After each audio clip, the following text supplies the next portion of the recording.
Well, hello and welcome to the latest episode of the Making Lean Fly podcast. This one's really exciting. This is the first one where we've got external guests, and the podcast subject is the psychology of change. It's an interesting subject, and that's why we've invited two august external guests for this, David Bovis and Levent, Turk, and I'll ask them to introduce themselves in a moment. But the abstract for this episode is that change is something that human beings are constantly experiencing from our cradle to the grave in both our personal and professional lives.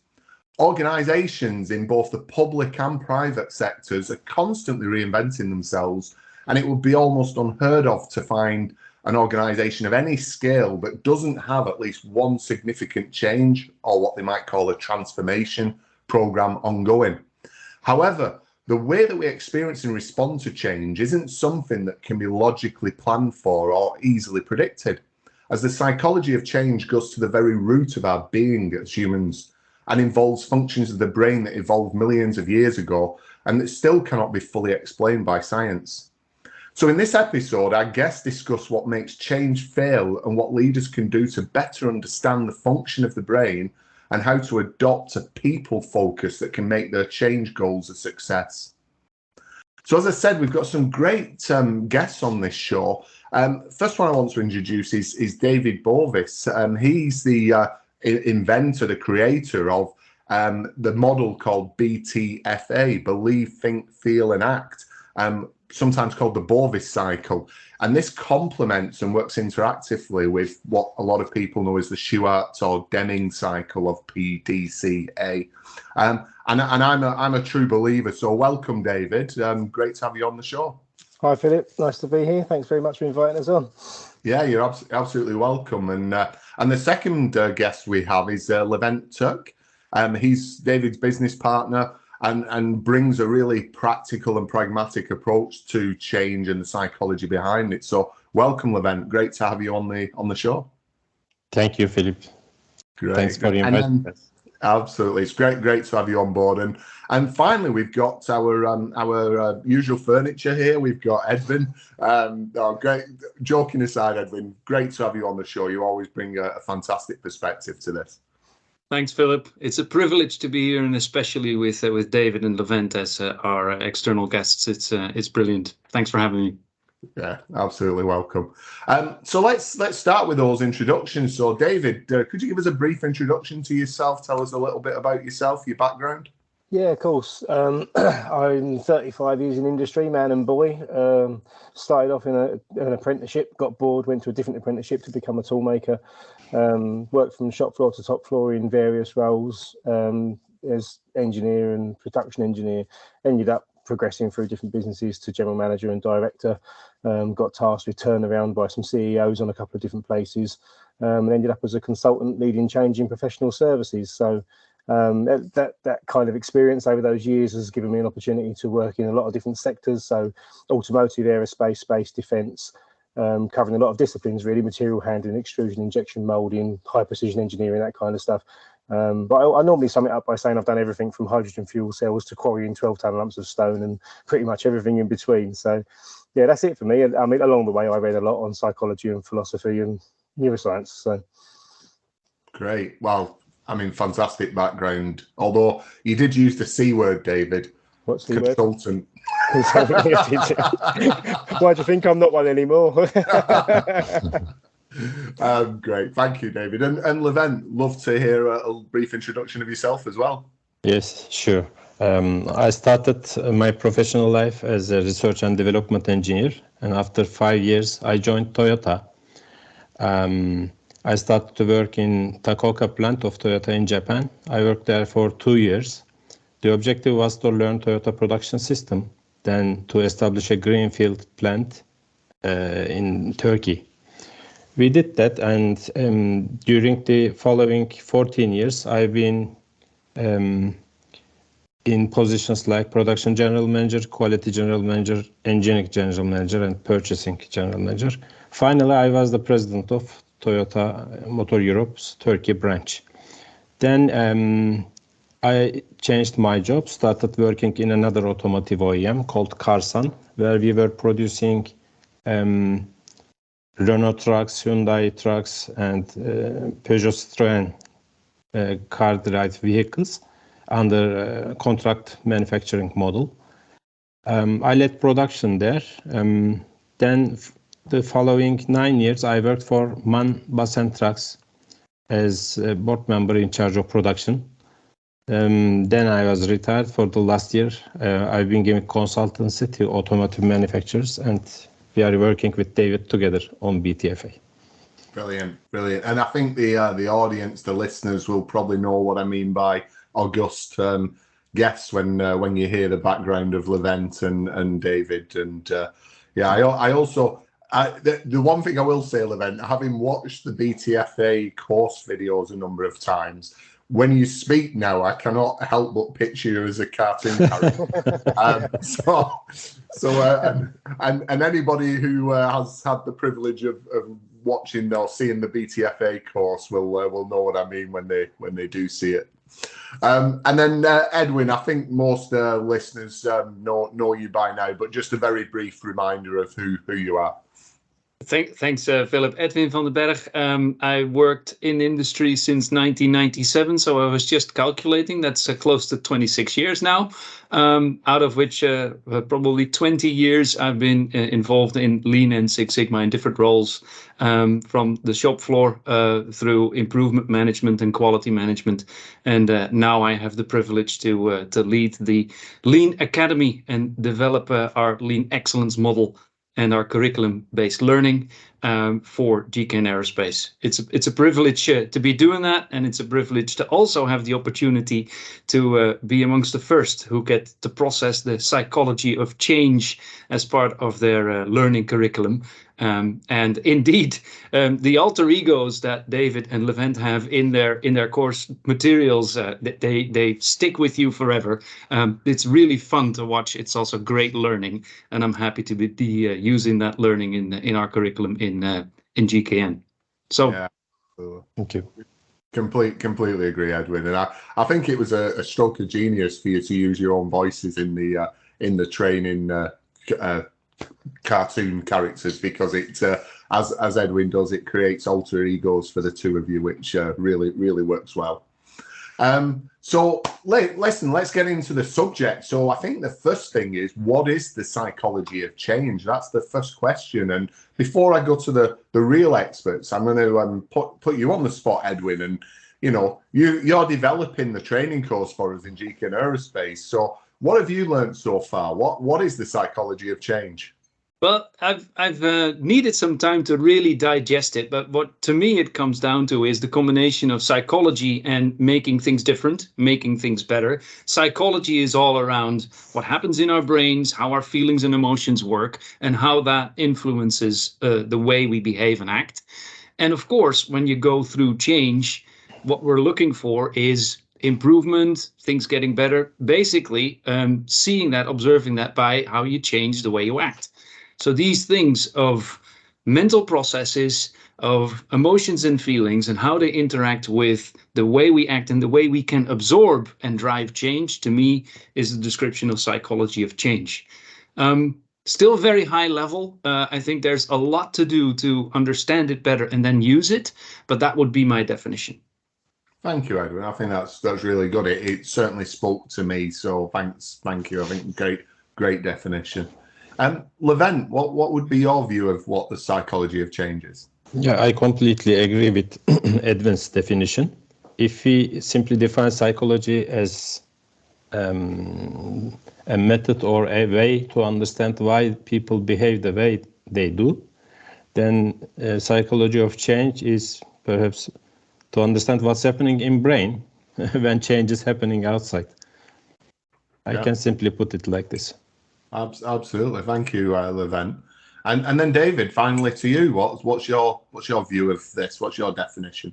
Yeah, as you'd expect, not different from the others. I think psychology aims to explain why people behave as they do, and we've got 30 years in change environments in industry around the planet, and that's allowed us to see people's behavior and how people react when consultants, that C word again, come in to try and change bases, and new projects get introduced by boards of directors.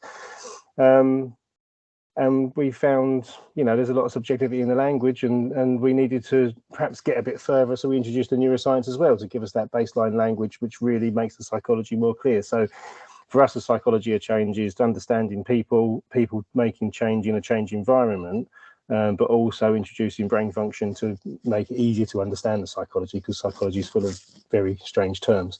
But something Edwin said triggered another thought in my mind, which is, it's all about continuous improvement, and historically the world's been focused on continuous improvement of process. But that phrase that came from Toyota, I think, we build people before we build cars, resonated with me 25 years ago when I first heard it. And I think this is about, if we make people better, then organizations get better. And that's, for me, that's really what psychology change is about. It's about focusing on the improvement of people and giving them a better quality of life in our work environments. Yeah, that's beautiful. I love that. But what was triggered by me? We keep using that term, triggered. What triggered me, and what you said, David, was, you started using words like neuroscience, and we're talking about psychology. We're talking about the way brains work. Can be quite scary, right? It can be quite off-putting. Why, as a business leader who's very busy already, why should I care about this neuroscience? Why should I want to know about the psychology of the brain? Surely I just want to get something done. I get the team together, we decide what we're going to do, and then we just go do it, right? Yeah, absolutely. I guess the question is, and this is a question that we were talking to a chap out in South Africa recently, and he said, do you employ people? And obviously the answer is yes. And do those people have a brain between their ears? And the answer is yes. And say, well, how else do they do anything you want to get them to do? Whether it's follow a process or invent a new one, they've got to engage that brain. So if we don't understand how the brain responds and reacts, especially when it's trying to survive, or it's scared or stressed or anything else, and how that can detract from getting the job done, then we can really easily fall into making some simple mistakes as leaders. So this is all about helping leaders understand what doesn't work for people that has become popular and best practice, and helping them understand what needs to be done differently to, just update the view of what best practice can be. Okay. So I think if I think about that, and maybe I can direct this question to you, Levent. I mean, if I think about that, again, it's quite a complex subject, and I've always said in my retirement I probably will study psychology when I've got the time to do it really, really well. But at the moment, myself, most people in business, most leaders don't have the time to become a trained psychologist. So how much of this is a little knowledge is dangerous versus how much of this is knowing enough that you can change the way that you do change, that you can adapt and be a better leader of change?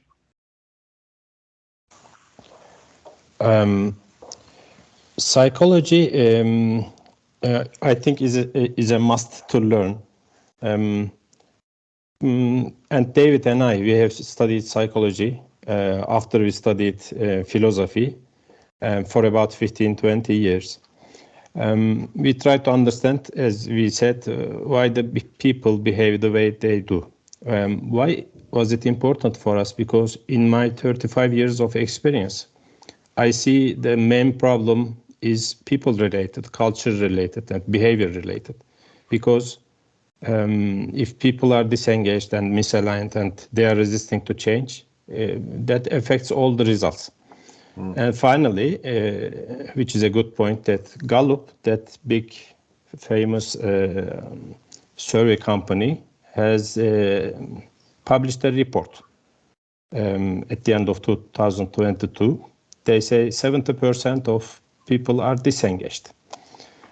So if 70% of people are disengaged with their work, I think this is something that leaders should be carefully thinking about. So if they are disengaged, they will never be motivated to their best in the world, in their work, and their contribution will be limited. So continuous improvement can be meaningful among those who are engaged which is only 30%. I think this is the reason we need to learn why they behave like this. And the tool was psychology. And psychology is not easy to learn. So you have to learn a lot of concepts, compare them with each other, and try to find their reflections in daily life, which needs a lot of commitment. But the situation has changed approximately a decade ago. What happened is neuroscience gained up some momentum speed and started to prove a lot of things in a very simple way to understand, starting from 2009, for example. And these new information are not reflected yet to business life. This is what we are trying to do. So even you don't know, or you have limited amount of information in psychology, the facts we transfer from neuroscience to business world is easy to understand. It makes easier for engineers to construct a model of how brain works and to analyze it, so they can handle behaviors, they can deal with behaviors. Brilliant. That's really interesting. That's really interesting. I like the way you answered that as well, Levent. You kind of took us through kind of your almost your learning cycle on this. So that's really interesting. And obviously somebody with your background, you know, you've probably, and we'll probably come to some examples of that in a few minutes, but there's probably things you wish you'd known then that you know now. And I'm sure you can tell us a couple of stories. So I guess, Edwin, kind of similar question. I'm just going to nuance the question is, you know, as you're coming into this, let's say relatively new, we've adopted the BTFA cycle maybe about 2 years ago, 3 years ago, started to insert at least that way of thinking about don't just focus on the logic, understand what's going on with people, talk to people, understand what's getting in the way of making the changes. We started to do that, and now we're getting more into really helping and working with David and Levent on let's understand what this neuroscience really means for us. Are you seeing that it's starting to change some of your ways of thinking about the world? Is it maybe is it even kind of slaughtering some sacred cows in terms of, let's say, known knowns in the business world that maybe aren't that well known now? Absolutely, and if I connect to what Levent said in his last comments around the model around the learning of the psychology of change, it makes for a without wanting to degrade it, a simplified representation of what it really means, and that makes it accessible. So the BTFA model, and I'm sure we're going to get into more detail around the BTFA model, is what we're currently using. So I don't have to study psychology, just like everyone. I find it really interesting, but I just can't imagine how long it would take for me to really understand it. But understanding the BTFA model is really simple, and it is really helpful. If you take a look at examples of where change worked versus where change didn't work for me, and you apply the BTFA model around, did people really believe? What were they feeling around what needed to happen from a company perspective in terms of change? Did they really believe it was going to make their lives better? And only that realization makes for a completely different view of what you do when you start interacting with teams around, where shall we take this improvement? Where shall we take this change? And absolutely, it slaughters sacred cows. It makes you really realize the known of, I'm here to serve a team, help them go through a change. And it makes you really realize that serving is something completely different than logically explaining what needs to happen. But it's what we very often do. We start with introducing ourselves. This is the goal the company has. This is why it's great for you. Let's go do it. And we skip over all the things that make people realize it's great for them, make them feel and become enthusiastic, and what Levent called be really engaged with the goal of where we need to take it. It's to me better and more explicit in how that works than, for instance, the Golden Circle communication from Simon Sinek, which talks about you need to first start with the belief, the why, the purpose of why we do it. But when you take a look at the BTFA, you really go into checking how people feel. really working with people on their emotional level, really understanding what it is that they think. And you can't then just ignore that. Then you have to action those things and realize that if you don't, there's a good chance your change is going to fail. So that's the realization for me. Psychology of change is ultimately important, but the model really makes it tangible for me, workable for me, and actionable for me. No, that's excellent. I love that. And as you said, this kind of logical approach, it reminds me of working for quite a large global company when we were implementing SAP into a new acquisition. And the original plan was quite good. I mean, it didn't have BTFA or psychology of change, but it had good change management practice in it, where there was a good communication plan and there was a change plan that ran in parallel with a technical plan. And then we became under time pressure because of approvals on capital expenditure, etc., lost some time. And then the project manager decided we didn't have time to do the change management bit. So we were just going to do the technical bit and do it really quickly. And I don't think I need to explain what happened at the end of that project, but it's interesting. And that's the difficulty of doing something that's still a bit abstract, soft, however we want to call it. But we've used the term BTFA, and I've talked briefly about the BTFA model, as has Edwin. But David, you're the creator of the BTFA model. Could you explain a little bit what it is and what it's intended to do? Oh, yeah, let me answer that the opposite way around you've asked it. So what it's intended to do, I guess, is to talk to what you guys have just been talking about. It's to short circuit the learning cycle, because we've read probably, or lost count, but thousands of papers and books and everything else on these esoteric subjects, and recognized that, I was very humbled once by being told I was a pioneer and I was avant-garde and I was leading the way. But the problem I had, which was also came from the same person, was I wanted to take everybody else on the same journey, because I recognized it's the journey that you learn from. And they said that people haven't got 20 years to go and study this stuff, so you've got to do something different.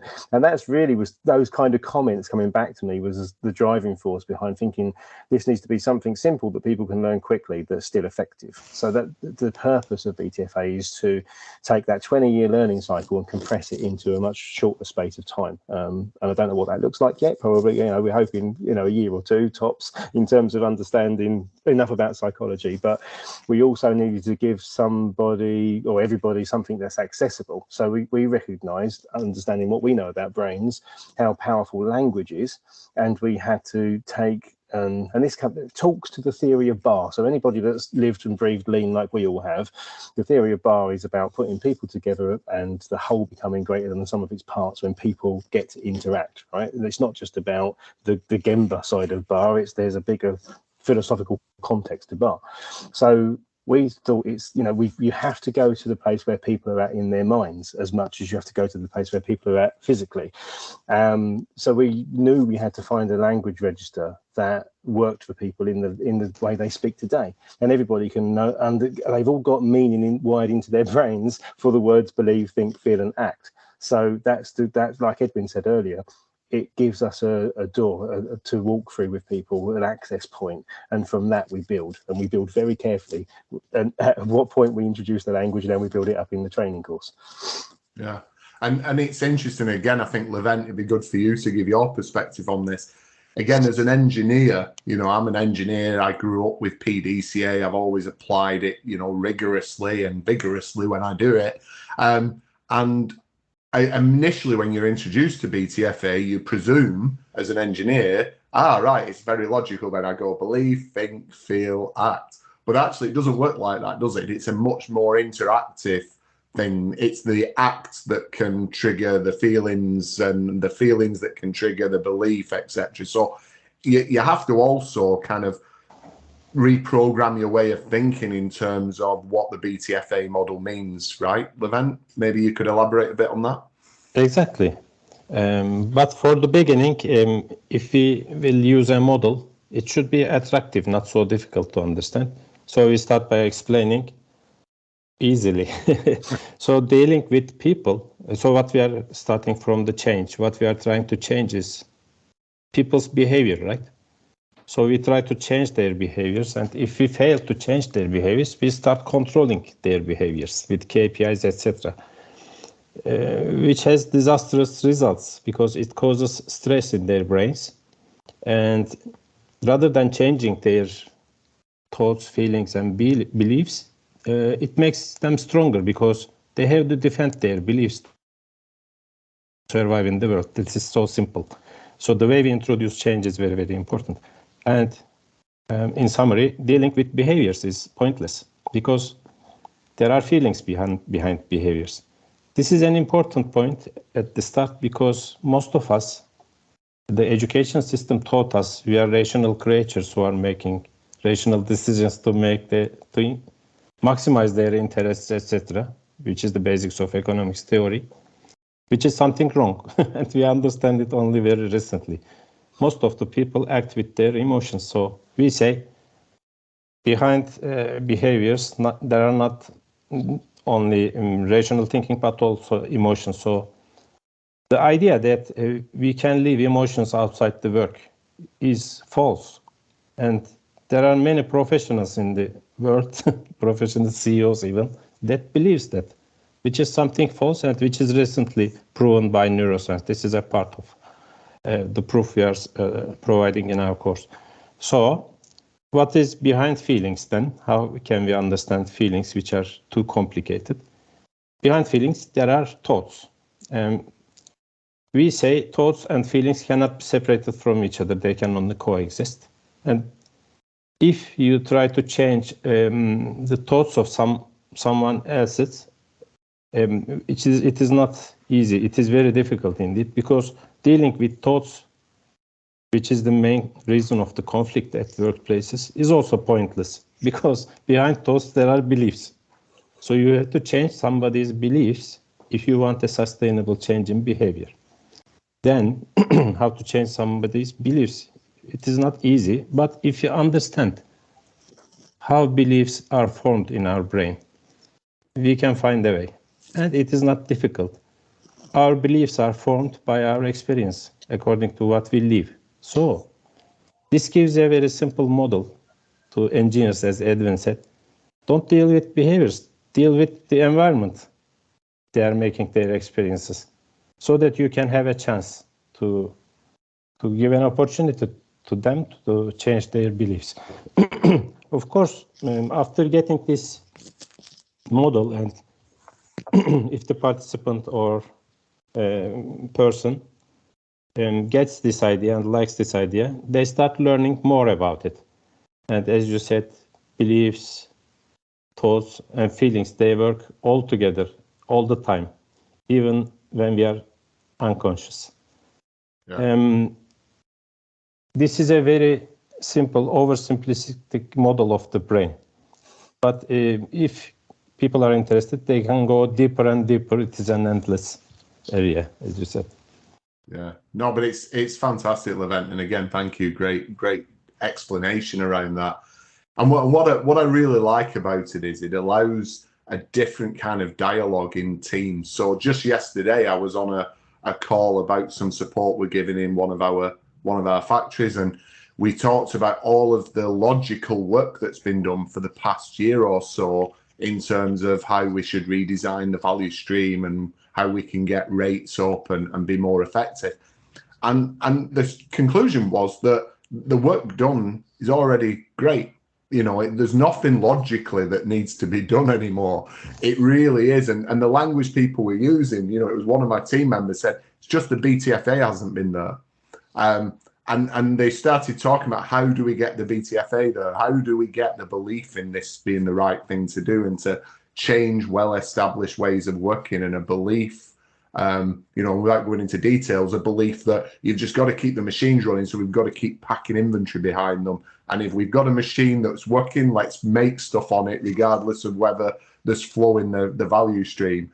So changing that belief, as you say, Levent, through actions, through experiences, is where they're starting to focus the change on, because they don't need to do any more analysis. They don't need to do any more logic. But it's just beautiful to hear people starting, fundamentally engineers starting to talk about BTFA and how do we inject the the BTFA into what we're doing, and that must be really nice for you to hear, David, as well. So, if you could see, you could probably see the hair standing up on my arms, because that's really good. I really love that. Yeah, the goosebumps are definitely.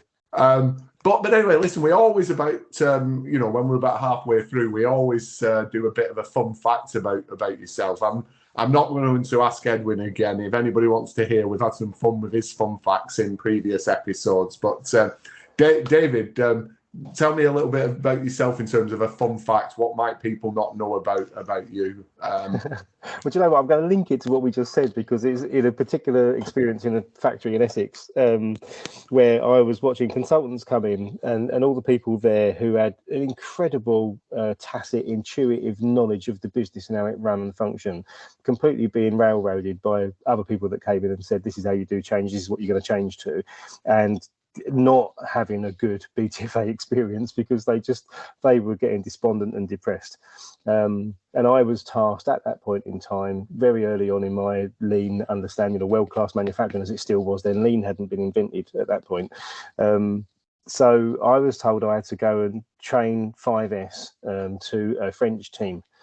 And I was thinking, oh my goodness, I've got to stand at the front of a room, and I've got to stand up and be a trainer. And, I had no clue what I was going to do. So and this probably gives you a bit of a clue as to the fact that I might think a bit differently. I thought, who's the best people at controlling an audience, at capturing attention? I thought, well, it's comedians, it's actors. So I went down to London on a Sunday, paid 40 quid, and put myself on an improvisational comedy course, just to try and give myself a chance of being able to stand in front of people and do some training. I was terrible. These poor people from France must have been bored to tears for 2 days listening to me talk about 5S, but it gave me enough confidence to at least stand up the front of the room in the first place. So yeah, when I thought about becoming a trainer, I went to go and see some actors and put myself on an improvisational comedy course. So I thought that's brilliant. That's brilliant. I've never heard of somebody doing that before, but it actually makes a lot of sense. So it's good. Brilliant. Thanks, David. And Levent, what about yourself? Fun fact about yourself? From my perspective, of course, other people may find other fun facts about me, but I always remember a single point in my life when I think about fun fact. Which was the time when I left Toyota and decided to move to another automotive OEM. See, after 16 years in Toyota, being trained in Toyota Japan, and having chance to apply Toyota production system, not only in production, but also quality engineering and purchasing, and having very good relationships with top management in Japan, I was sure that I was number one, or if not number two of TPS or lean in the world. With that confidence, I said, okay, I learned everything and I should have implemented in other companies now, and I left Toyota. But that was a very, very big shock for me. That was the time I felt like a fish who jumped outside of an aquarium. What I realized was the importance of culture, because my knowledge didn't work. At least 80% of them didn't work. That was the time I questioned my decision. Time to time, I still question that decision. And that was the time I understood the importance of engagement. First of all, at that time, I called it culture. But now, after 35 years, I call it engagement. Because knowledge doesn't work if you cannot engage with people. Everything is about people. Yeah, absolutely. No, it's beautiful event. It makes me think, and it's translated from the Dutch. It's an old Dutch saying, which is a ship is safest when it's in the harbour, but the ship wasn't designed to be in the harbour. And you obviously were built by Toyota, but you weren't designed to stay in that safe harbour of Toyota. Yes. So you had to sail out into the rough seas and experience them. Exactly, yes. To be the best that you are. So that's a beautiful story. Thank you, Levent. So okay, so let's talk a bit more about experiences of change programs. So I'm gonna put you on the spot here, Edwin. So give me an example of the worst and the best change programs you've been involved in, and how you think the psychology of change, BTFA, has impacted both of them. How about I give an example by only talking about one Six Sigma project? Okay. It was a situation where we had a production line for energy saving lamps, and we embarked on a Six Sigma project because when we set it up, when we switched over to a different type, it either worked or it didn't work. There was nothing in between. So it failed completely. It wouldn't run. It would only produce defects, or everything was perfect. And we went to it very logically. So we started documenting everything that had to do with setup of the machine, all the parameters for all the flames that we used and the heating equipment that we used, and we put flow gauges and everything in place, and it was all dramatically not helping. And everybody lost confidence in what we know to be a scientifically proven, brilliant problem-solving method. And mood was really, really down. And in the end, we gave up. We basically said, it's never going to work. We won't understand it. And the emotional state of the people on the shop floor was terrible. And we decided to actually stop the production of that particular lamp in that factory. And whilst we were at it, at the very back end of that project, and we kept working with the team because we had bonded as a team, and we said, we'll be part of the problem until the end. I was in an evening shift, and I spoke to one of the guys on the shop floor, and he said, if only I could see the back end of the line, because that's where we produce all the defects. And I said, what do you mean, if only I could see? Because the lamp goes in here, there's nothing you can see, and then it comes there out of the oven, and that's where you have your defect. He said, well, I've asked a million of times for having a simple webcam to be put at the back end of the machine, but we don't seem to have a budget. That was terrible, and I was shocked. And what I did is I went to the local store and for 30 euros bought a webcam. And we set it up, and we felt like we were pioneers. We were beating the system and whatnot, even though we didn't have any expectations of the outcome of that particular webcam. And we didn't have any outcome of that particular webcam, but it boosted the engagement of the team tremendously. And in the next evening shift, we talked about how do we really, if we really would do it all again, what would we do first? Where would we start?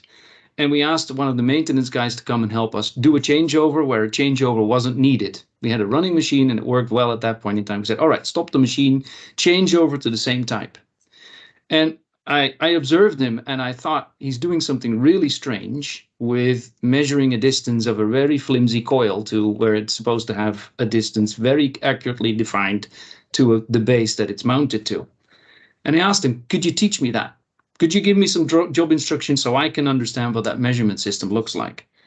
And together we found out that it actually isn't repeatable at all. If you redo it and redo it and redo it, we couldn't reproduce the same number. And we decided to just flip it over, put it on a stable underground, and measure it that way. So we at least had a stable situation. With that, we were able to do the changeover, and the machine worked. All right, we said, let's do it again. So we did a full night shift of changeovers, and we never failed. So by going in from the state of total despair and having to run the final runs of the machine and just doing something stupid that we said we'll beat the system with, we boosted morale, we got new energy, and we worked like crazy. We found something in the measurement system, and all of a sudden, the actual logic also still made sense. And we could do a Six Sigma project on the measurement system in 3 days. And we made the line work. And it was predictable, it was perfect. And if you take a look at this from a BTFA perspective, it was just the stamina of seeing it through that needed a boost. We'd lost the belief. We were thinking we were never going to be there. We were feeling awkward. And then just changing that feeling of awkwardness gave us new energy. We said, all right, it's not going to happen to us. We're better than this situation. We got the energy in there and we cracked the nut. The back end of, unfortunately, a line that 2 weeks later had to stop. That's brilliant though, Edwin. And what I love about that, I mean, again, it highlights, because from a completely logical perspective, you wasted €30 in your time on buying a webcam. But from the emotional, the BTFA perspective, you re-injected belief and morale into a team that then allowed you to find the right way. So that's brilliant. I love it. I love it. And the other thing I love is whilst you're telling that, because, and for people who are listening, you won't see this, but if you're watching this on YouTube, you can see that because Edwin has blurred out the background on his camera, as he moves, as he's talking, he gets a green flora wig as he's talking, which is quite amusing to watch as well whilst he's telling this great story. Brilliant. So David, what was happening in the brains of those people in the story that Edwin's talked about? What's happening in our brains when we experience change? Wow, I'll probably have to get a bit technical with this answer. I guess the brain's designed to change constantly. Okay, what it normally does is reinforce what we already know, because that's what's kept us safe in the world. So that's our default ways of behaving get checked for and verified each day based on the sensory stimulus the brain receives through our nervous systems, and it says, is this still working for me? Yes, it is. Great. We'll keep these neurons and all the bits and pieces in the brain that make up our brain structure nice and strong and robust. And when we have to do something differently, that, first of all, this is where you get into the psychology. If you've got very high levels of confidence, you might see a problem as a challenge. If you've got low levels of self-confidence, you might see problems as a personal threat or attack. So you then have got to, that influences the way the brain changes, because like we said earlier, thoughts and feelings can't be separated. So the chemicals released that are involved in change, as well as the neurotransmitters in the brain, which engage different parts of the brain, will kick in and function differently for somebody with low confidence compared to somebody with high confidence being presented with the same problem. So there's the first differentiator, where we have to understand our people and know to understand what they're going to, how they might respond and react to things. But fundamentally, when you get despondent, you release chemicals that, or you utilize chemicals in the brain to pass on signals that are, we associate, broadly speaking, to negative emotions. So that those despondency, that despair that you were talking about, that those are words, colloquial words we use to describe emotional states, which we, when you start thinking about them as chemical states, chemical mix in your brain, it makes it so much easier to understand, because you can then think, oh, what have I got to do to adjust this chemical mix to get back onto the positive side of things? So, and then obviously when you get a breakthrough, when there's an outcome objective, like a target that people actually, and going back to Levent's keyword here, engage with, and people can identify with, if they feel like they're making progress towards that, and what happens is that you get a sense of success, a sense of happiness. So what that means is the chemicals associated to positive emotions are released in your brain. So you might go from having high levels of cortisol, which is associated to stress, it's a stressor hormone, a glucocorticoid, and you might swap that across in what your brain's doing to be a dopamine or oxytocin release, because you identify with the people, so you get a bonding response, which is a nice feeling, and you get a success-based response, a reward mechanism cuts in your brain to release chemicals that make you feel good about yourself. So that's what's going on in the brain. When we have these environments where people are challenged and challenge turns to stress, people start shutting down. It changes the way the glucose energy moves in the brain and highlights different parts of the brain that are more to do with defensives and away from responses. So people start to not engage and not be open to new ideas. And when you start getting some success and you get that chemical shift in the brain, and people can enjoy moving forward together and bonding and all the good things that come from great teamwork. So there's a lot going on in the brain. Philip, is the answer to your question? Yeah. Absolutely. No, that's great. And again, we said we were going to keep this light in terms of the science, but I would encourage anybody. We're using the BTFA model. We're learning more about the psychology of change from David and Levent, and in GK and Aerospace, and the listeners from our company. Please, get engaged in what we're doing, because it's fantastic. People outside GK and Aerospace who want to learn more about it, please make sure that you're you're connecting with the BTFA model through, ducks in a row and the work that David and Levent are doing, because it's fantastic. You will really learn something positive. So we're really close to the end now. So what I'm going to do is I'm just going to ask Levent to, help to close us off with some advice to new learners of the subject. People who aren't trained psychologists, who are leaders, but have listened to this and say, hey, I really want to do this. I want to learn about this. Levent, what would be your advice? Yeah, this is the question I'm thinking over for about 30 years as of now. This is what we have been trying to do together with David, and we have created BTFA. And thanks to your support and other people's support, BTFA is evolving day by day to be a more simple, more scientific model that everybody can use. So we strongly recommend them to learn BTFA. And they will see that from the first day on, they will be able to elaborate human behavior and why is behind that behavior, interestingly, in an engineering way. So PDCA still is valid. Our strong PDCA skills will help them to understand BTFA. Because, although human behavior seems random, according to David and me, it's not. And interestingly, brain follows the principles of causality very strongly. Of course, there are things like unconscious thoughts, instincts, etc., that we have limited access to, and also feelings which are difficult to describe. But still, this mechanism, this model follows the principle of causality, which gives engineers a very good, strength or capability. Perhaps an engineer with strong BTFA skills can understand some psychological things better than a psychologist do in the near future. Brilliant. I love that. I love that. So listen, it's been an absolute pleasure having this discussion.